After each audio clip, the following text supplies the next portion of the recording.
In today's video, I'm going to be showing you a Swiss Miss hot chocolate design that I think is absolutely adorable. It's got the Swiss Miss packet that is pouring into a mug, and it's got a couple little marshmallows, and then there is a spoon that's got some hot chocolate pouring over the nail. The acrylic colors in here, those blue in the backgrounds, and then the hot chocolate color are all double dip, and those blue in the background, especially the really super glittery, amazing one, is just I am so in love with it. And one thing that I've noticed with double dip compared to other glitter acrylics that I've used is that the glitter doesn't seem to hinder the application as much. Sometimes when you're working with a glitter acrylic, it seems like the glitter just gets in the way and it sticks out weird and it's just kind of a pain.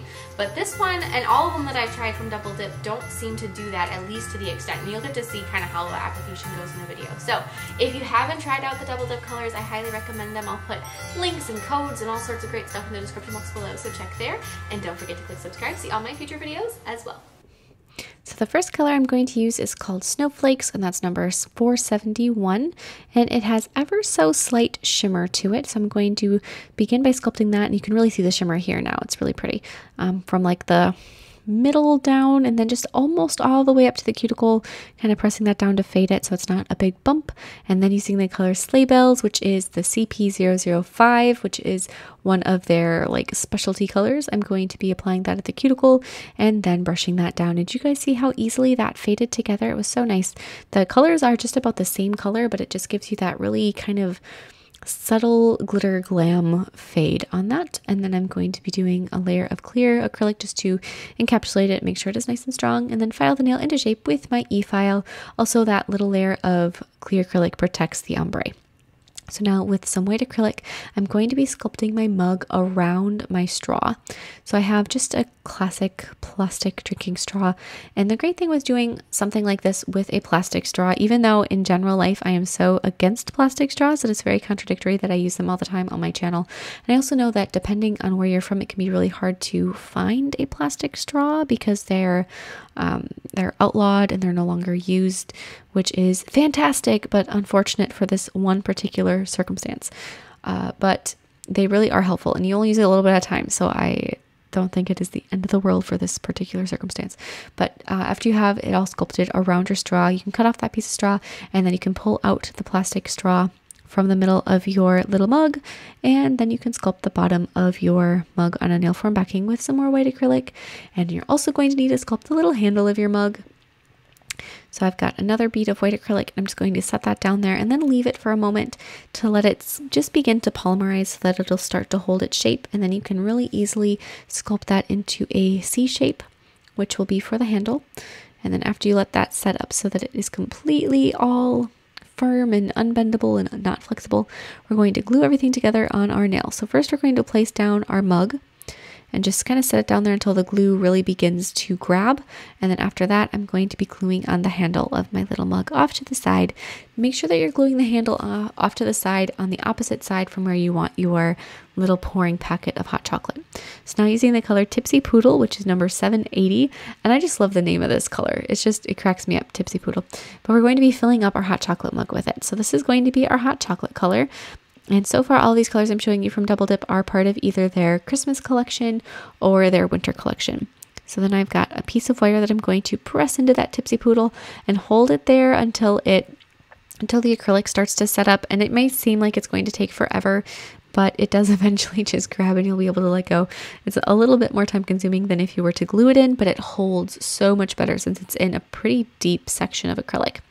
And then I'm going to take a little bit more of that Tipsy Poodle and sort of fill up the mug to the height where I want it. And then using a touch more white acrylic, I'm going to be adding a couple little marshmallows to my hot chocolate. Now, if you don't want to add the marshmallows, that's, up to you. Depends on, if you're somebody that likes marshmallows in your hot chocolate. I think that's pretty much the determining factor there. But now I'm going to use the color Black Like My Heart, which is Double Dip's black acrylic or dipping powder. It's a both sort of a deal. And we're going to be sculpting the handle of the spoon.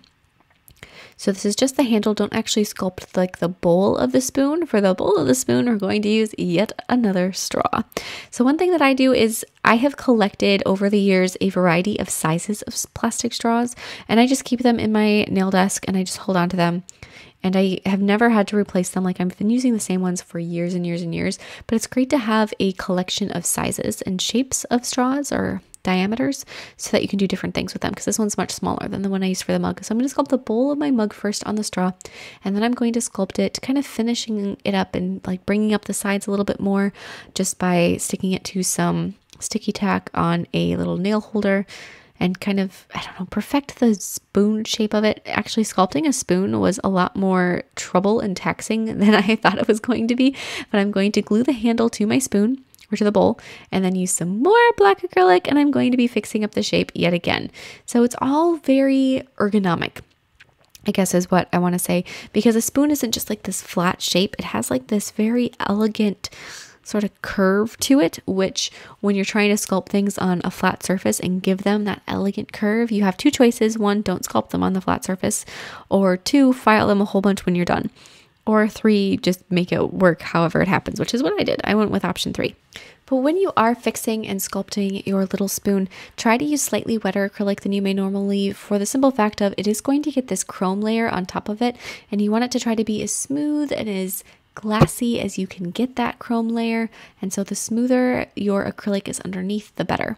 Now I'm going to be applying a layer of no wipe gel top coat over my little spoon on every surface I can comfortably reach. There's that very small space where it is stuck into the sticky tack where it can't, get to it, but that's okay. And then burnish some silver chrome powder into the surface of the spoon. That little area that isn't going to get the silver chrome will be glued down to the nail, so you'll never see it anyway, so it's not a big deal. Make sure you do get like the underside and the back of the spoon though, as much as you can. Just try to cover it as much with that silver chrome powder so it has that very classic silver spoon look as you can get it. And then apply a layer of gel sealer over the entire spoon and cure it again.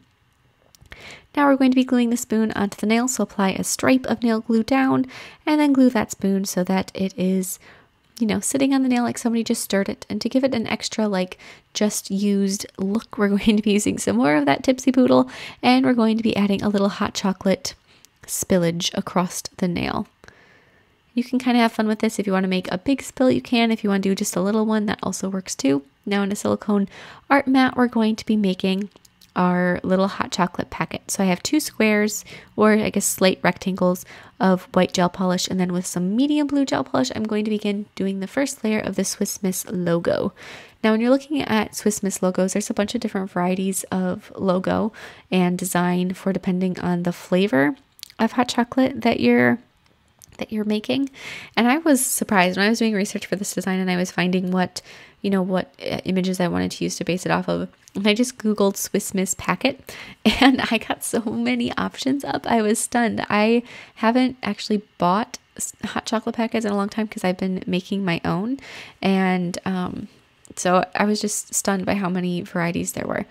But anywho, now we're going to be adding a little bit more of a depth to our logo with some blue, a darker shade of blue, and then after that's cured, I'm going to be doing like a ribbon across the middle of that logo with white, and that's where the flavor of hot chocolate will be written. And for this one, I'm just doing your classic milk chocolate.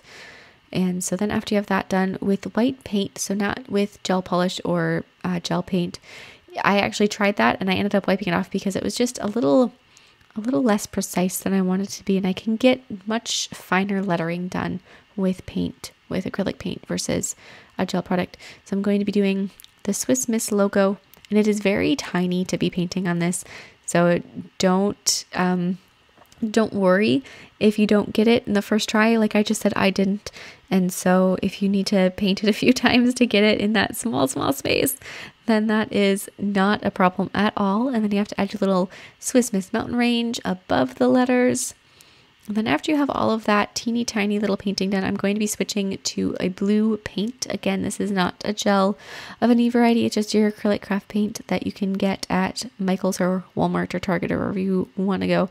And I'm going to write milk chocolate across my ribbon. And then underneath that little writing, I'm going to be just doing a little bit of definition with some black paint on the ribbon so that it's fully outlined. Since it is white on the sides of the logo and then that ribbon is white, it just kind of looks like it's this weird stripe. So you have to do some outlining to make sure it looks complete. And then going back to my blue paint, I'm going to be writing add water to the bottom of the packet. There's actually a lot more writing on there that you could add if you wanted to, but for me, I just decided to keep it a little bit more simple than trying to fill in every single detail. I'm going to do a couple more little details with black paint. I decided to end up outlining the entire logo just to make it a little more crisp looking and kind of clean up the lines just a touch. And then after that, we're going to be applying a layer of matte gel top coat over both sides of the packet. So over the white, just plain side, and over the one that has our cute little logo on it. Peel those off and then layer them together. So hold them together one on top of the other and use a little scissors to trim the edges.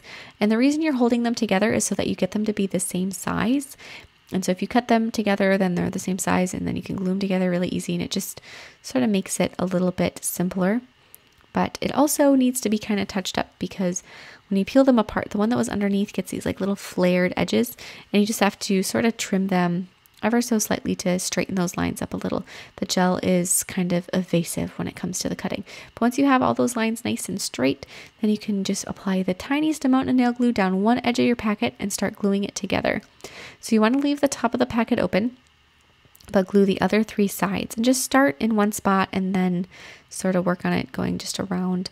Try not to glue yourself to the packet either. I know that is something that I do almost every time I use nail glue, is I end up gluing myself to the project. So just keep that in mind, that this is a very easy circumstance to get stuck.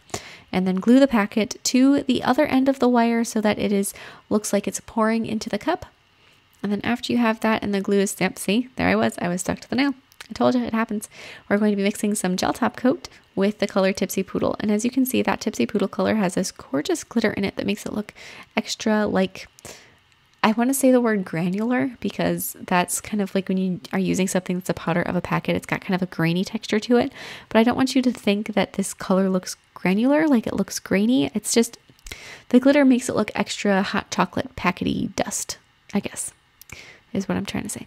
But after you apply that down your wire, then you can finish and apply a little bit of gel sealer over the hot chocolate that's on the spoon and in the cup, so it's all shiny and wet looking. And that is it. I love this design so much, and all of those double dip colors I will list in the description box below, as well as a discount code, so check that out. And I will see you guys next time. Bye.